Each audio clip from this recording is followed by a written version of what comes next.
good to see you today. I'm here with my physical therapist, Michael Conlon, who owns this beautiful space that we're in, and he owns Finish Line Physical Therapy here in New York City in Chelsea. And today we're going to talk a little bit about the flexors, and flexor stretches, and tight hips.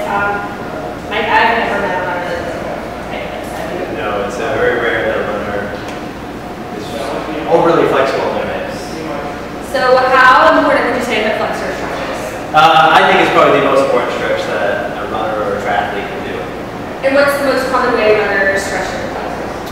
Most runners, most triathletes, most athletes kind of stretch, do a lot of static type stretching, and they usually do stretching in only one plane of motion.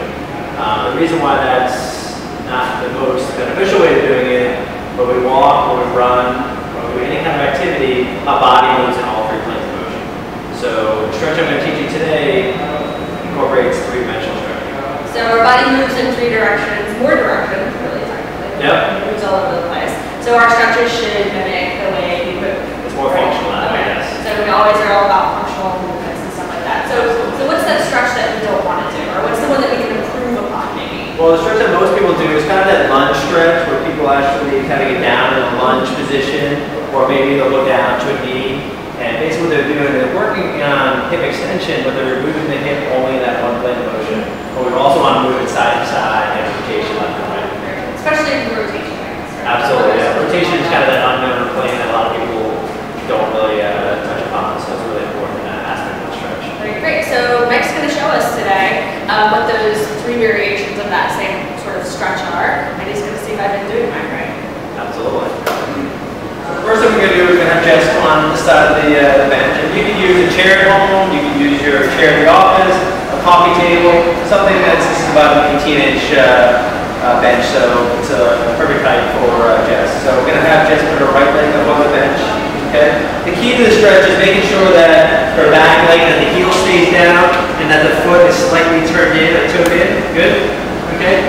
And the motion that we're basically predominantly going to be doing is moving the pelvis and hips forward in this direction. Okay? So regardless of what the arms are doing, the pelvis is always going to be moving through that direction. Okay? So the first stretch is going to be going forward, and as Jess moves forward, she's going to bring her arms up and overhead.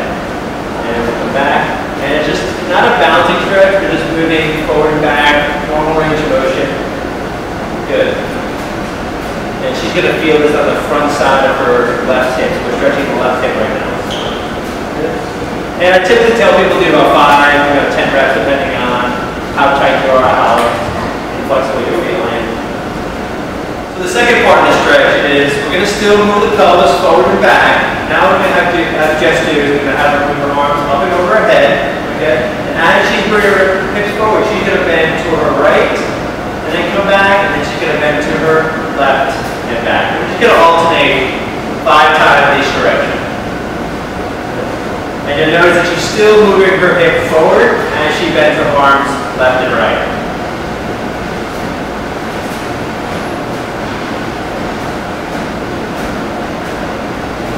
Good. And one more. And good. The third part of the stretch, we're going to do a rotation. So this is the third plane of motion I'm going to cover. So we're going to have Jess bring her hands up to shoulder height. Okay? And again, she's still going to be moving her pelvis forward, and as she's doing that, she's going to rotate to the right, come back, and then she's going to go forward and rotate to the left. And back and forth. And again, we're going to do each direction 5 times. That's it. And back to the left, and to the right, and let's go one more to the left. And to the left. And those are the three? Those are the 3 stretches, yeah. Alright, so those are your 3 hip flexor stretches. Try them out. I think that you'll like them. You'll love how they feel. You can feel a nice stretch.